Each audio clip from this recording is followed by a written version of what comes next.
네, 이어서 뉴스파이치입니다. 15년 전인 2004년 가동을 멈춘 옛 연초제조창이 문화제조창시로 새 생명을 얻어 지난 23일 준공을 했는데요. 하지만 올 10월 개장을 앞두고 잡음이 끊이지 않는 상황이라고 합니다. 어찌된 일인지 오늘 뉴스파이치에서 알아보겠습니다. 네, 교수님. 예. 문화제조창시가 23일 준공을 했는데요. 예. 가보셨습니까? 그럼요. 가본 정도가 아니고 네. 저는 사실은 최근까지 한 10여 년간 거기서 살다시피 한 사람입니다. 누구보다도 잘 아실 것 같은데. 그럼요. 일단 그게 오랫동안 방치돼 있었거든요. 그 연초제조창 그쵸. 본관 건물이 맞아요. 방치돼 있던 거를 2011년도에 담백공장에서 공예비엔날레를 개최를 했습니다. 제가 네. 그때 이제 기획자로 제일 먼저 문을 열었는데요. 그러면서 전 세계적으로 주목받게 된 거죠. 네. 주목을 받으면서 불 꺼진 담백공장에 새로 문화의 불을 켜게 된 것이고요. 그 이후에 담백공장을 어떻게 활용할 것인가에 대한 종합적인 마스터 플랜을 짰죠. 네. 짜고 난 다음에 지금 이 좀 사진으로 보고 있는 게 옛날 풍경입니다. 네, 맞아요. 화면에 나오는 게 네. 그런 그 열악한 환경에서 공예 비엔날을 했는데 그 공간 자체가 거칠고 야상적이고 높고 길고 거기에 거칠고 야상적인 공간에 예술이 아름답잖아요. 네. 궁합이 너무 잘 맞는다 그래가지고 전 세계 사람들이 감탄을 했기 때문에 주목받을 수밖에 없어서 지금 보십시오. 저 화면을.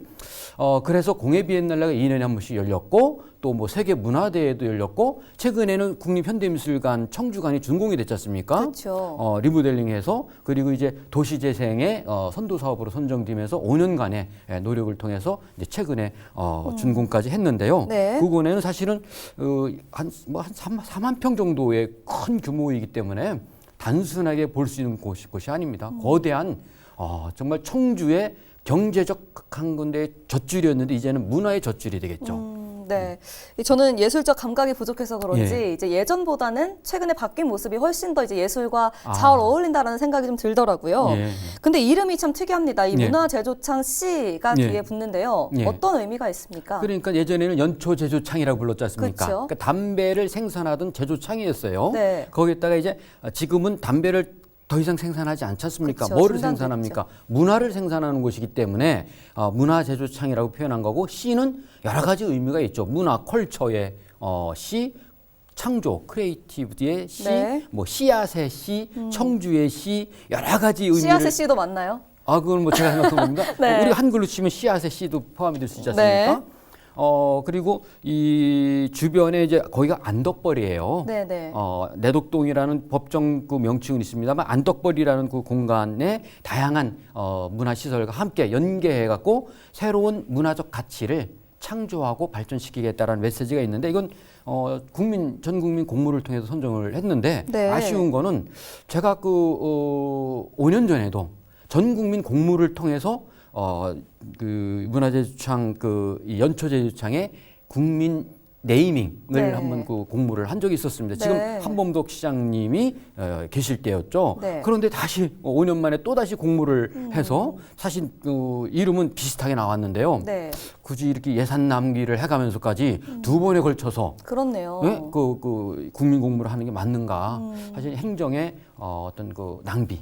예? 또 예산 낭비 네. 이런 것들이 구석구석에 많이 발생되는 것은 좀 아쉬운 부분이 남습니다. 그렇네요. 이 문화제조창 씨 아까 말씀하셨듯이 부지가 무려 4만 평 되는 참 엄청난 부지인데 예. 이 준공 과정도 이제 쉽진 않았을 것 같아요. 그렇죠. 어떤 예. 과정을 거쳤죠? 이게 한 4만 평이라면은 어마어마한 공간이지 않습니까? 그리고 그렇죠. 그 연초제조창이라고 표현을 했는데 그 역사도 1946년에 처음으로 문을 열었어요. 해방되고 난 다음에 그때 기술은 대부분이 일본 거였죠. 네. 일본 기술을 가지고 와서 공장을 지면서도 이제 단계적으로 공장을 확장하기도 하고 사실 문을 닫을 때도 단계적으로 닫았어요. 한 번에 닫을 수가 없었던 겁니다. 워낙에 큰 시설이었고 그렇죠. 국가 입장에서 국가 기관 시설이라고 볼 정도였으니까는요. 그 이후에 이제 이 문을 닫고 나는데 제일 먼저 네. 메인 공간 뒤쪽에 첨단 문화산업단지라고 하는 게 있는데요. 그게 2002년도에 문을 열었던 겁니다. 그건 좀 문체부 예산을 받아갖고 첨단 문화산업단지 우리나라에 그때 7개밖에 없었습니다. 네. 선정이 돼갖고 문화산업의 어떤 그 허브로 이게 시작을 했고요. 네. 그다음에 동부창고라고 있어요. 예전에 혹시 기억나시는지 모르겠으면 제빵한 김탁구 같은 드라마 맞아요. 촬영을 네네. 그런 곳에서 하기도 했죠. 맞아요. 그게 동부창고라는 곳이 있고 지금 준공식을 한 곳은 이제 크게는 두 가지가 있는 것이죠. 공예 비엔날레를 하는 곳. 지금 화면에 보이는 게 한 중심쯤에 있는데 한쪽은 지금 보고 있는 장면이 리모델링을 해갖고 국립현대미술관 수장고로 지금 오픈이 된 거고요. 네. 그 바로 옆에는 이제 요번에 새로 준공을 한 공예 비엔날레를 했던 행사장입니다. 그래서 큰 틀에서 볼 때는 뒤쪽에 있는 첨단 문화산업단지, 동부창고, 그다음에 앞부분에 있는 문화재조창시와 현대미술관 이렇게 크게 보시면 될 것 같은데 정말 문화공간의 집약체라고 볼 수 있겠네요. 예, 그렇죠. 이거는 이제 5년 전에 정부가 도시재생 공모를 했어요. 네. 그때 시범 사업으로 500억짜리 경제 기반형 도시재생이라 그래가지고 시범 사업으로 우리 청주와 부산이 선정이 됐었는데 그때 500억의 국비가 선정이 돼서 그것이 마무리되는 사업입니다. 실제로는 500억만 투자된 건 아니죠. 네. 국립현대미술관 준공할 때는 580억이 투자됐고요. 동부창고라든지 첨단문화산업단지 등등 합치면 약 2,500억 정도 엄청난 예산이 투자됐는데 일단 500억의 경제기반형 도시재생 선도지역 선정이 된 거는 마중물이 돼갖고 지금 이렇게 획기적인 변화가 있었는데요. 사실은 저는 크게 동의하지 않아요. 지금 하고 있는 부분에. 왜냐하면 제가 여기서 공예 비엔날레를 열었던 장본인이기도 하고 사실 마스터 플랜까지 짰을 때는 다양한 시민들의 의견을 정말로 많이 받았었습니다. 네. 의견 수렴의 절차만 약 70번 정도 했습니다. 그 참여한 시민들만 해도 약 3,000명이 넘게 참여했었고요. 그래서 네. 담배 공장에 원형을 그대로 보존하면서 역사와 문화와 공간의 가치를 그대로 보존하면서 거기에 문화와 예술을 심자라고 했는데 지금 이렇게 너무 아름답다고 전부 그렇죠. 다 표현했지 않습니까? 근데 사실은 옛날 맛이 안 나잖아요. 역사성. 그러니까 사실은 공간이 사라지면 역사도 사라지고 사랑도 사라지는 건데 공간을 너무 인위적이고 너무 현대화를 경제적으로 시켰다는 말이죠. 해놓으니까 옛날 맛이 안 나는 아쉬움은 있죠. 아, 그렇군요. 이게 이제 이 경제 기반형 도시재생 선도지역으로 이제 지정을 받아서 이제 예. 준공을 한 거지 않습니까? 그렇다면 이 경제 기반형 도시재생 리츠 사업이라고 하던데 예. 이건 어떤 사업인지 설명 그래서 좀 사실은 해주시죠. 여기에 조금 좀 모순이 있는데 네. 이 경제 기반형이라고 명명을 하고 그 조건으로 정부가 이 사업자 우리 청주시를 연초지창을 선정을 하다 보니까 이제 경제 기반형 도시 재생인데 앞에 이제 경제 기반이니까 뭐예요? 경제적 가치를 창출해야 되지 않습니까? 그렇죠. 네. 그러려면 수많은 기업들이 참여를 해야 되잖아요. 그래갖고 사실은 이 리츠 산업이라 그래갖고 일종의 부동산 투자를 목적으로 하는 법인도 네. 참여를 하죠. 그렇군요. 이들은 또 소액 투자자를 모집을 해서 임대를 하거나 주택 저장 등을 통해 가지고 네. 또 이 그 투자를 통해서 수익을 또 얻어야 되지 않습니까? 네. 그러다 보니까 전체적으로 볼 때 지금 현대미술관하고 동부창고하고 첨단문화산업단지 빼고 지금 보시는 메인 공간 있지 않습니까? 이 메인 공간이 5층이에요. 네. 이 5층에 1, 2층이 일종의 쇼핑몰 같은 그 상업시설이 들어오는 겁니다. 그렇군요. 이 논란이 좀 있었는데요. 아직도 물론 다 차지 않고 지금 계속 모집을 하고 있는 것 같더라고요. 네. 쇼핑몰로 들어오고 그 다음에 이 3층, 4층이 이제 공예 클러스터가 들어오는 겁니다. 공예 비엔날레 하는 곳이죠. 그쵸. 그래서 우리 운천동에 있던 한국공예관이 일로 들어오고 공예 비엔날레도 하고 뭐 등등 해서 두 개 층이 이제 공예 클러스터로 만들어지고 마지막 5층이 있지 않습니까? 5층을 어떤 식으로 활용할까 고민을 하다가 아마 이제 최근에 그 우리 한범덕 시장이 취임하면서 여기에 도서관 하나 있었으면 좋겠다는 말을 한마디 하셨는가 봐요. 네. 그것 때문에 갑자기 이렇게 바뀌었어요. 원래 그 호텔도 져야 되고 여러 가지 기능이 있었습니다. 비즈니스 그렇군요. 호텔 등등. 그것들이 이제 사실 경제성이 없으면 기업은 절대 들어오지 않거든요. 그렇죠.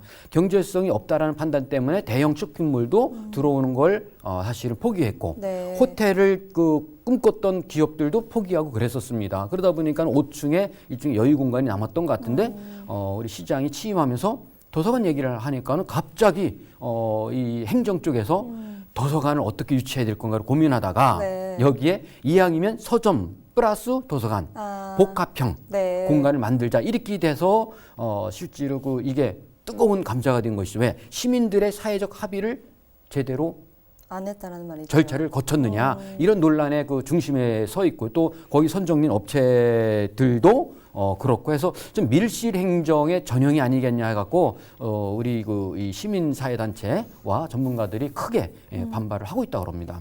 맞습니다. 지금 말씀하신 대로 문화재조창시를 만들어가는 과정에서 이 청주시가 시민과 소통 없이 좀 일반적으로 이렇게 좀 행했다 해서 밀실행정이라고 아까 말씀하셨다듯이 이런 좀 지적들이 나오고 있어요. 예. 근데 또 아까 말씀하셨던 거 보시면 이제 시민들과의 충분한 소통이 또 있었잖아요. 많은. 근데 사실은 어떻게 좀 조금 알수 있을까요? 틀린 건데요. 네. 제가 말씀드렸던 건 이미 5년 전, 6년 전에 네.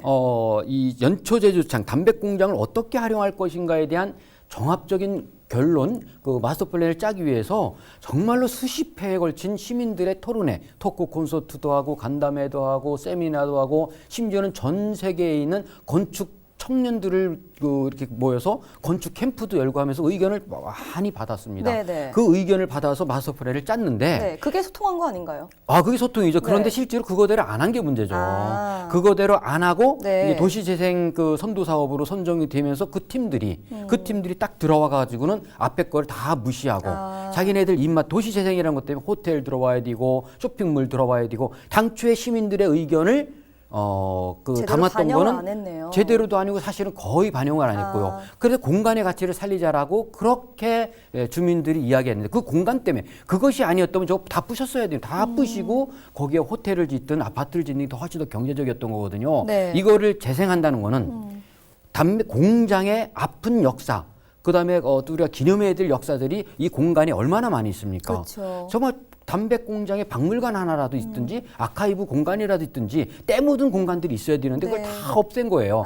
그리고는 쇼핑몰이니 호텔이니 뭐니 하면서 전혀 당초에 계획한 거랑 무관하게 들어왔다가 너무 그것이- 상업적으로 변했다는 예, 말씀이시죠. 그렇죠. 그랬다 그것들이 다 없어지면서 이제는 갑자기 도서관이 들어오겠다. 서점 플러스 도서관. 네. 근데 그 서점 플러스 도서관 들어올 때는 그럼 이것도 시민들의 어떤 그 의견 수렴이 필요하지 않습니까? 더군다나 충북은 교육의 도시, 우리 그렇죠. 청주는 직지의 도시 아닙니까? 교육과 직지의 가치를 상징하고 있는 도시이기 때문에 몇 년 전부터 하고 있는 것 중에 하나가 상생충북. 충북이라는 건 뭐 북연주 책을 얘기하는 겁니다. 네. 지역의 서점, 출판사, 또 지역의 시민들이 함께 지역의 책가, 서점가, 어떤 출판사들을 살리자 이런 운동을 계속 하고 있거든요. 네.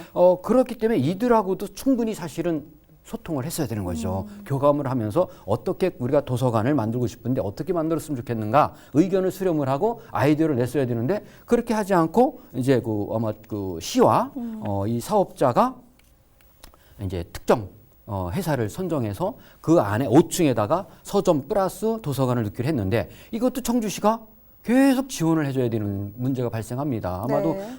매년 10억 정도가 넘는 예산을 지원을 해줘야 되는 그런 문제가 발생했고, 그럼 그거를 선정하는 과정에서 적법하고 투명한 절차를 통해서 했느냐 이런 것들이 계속 논란이 되고 있는 것 같습니다.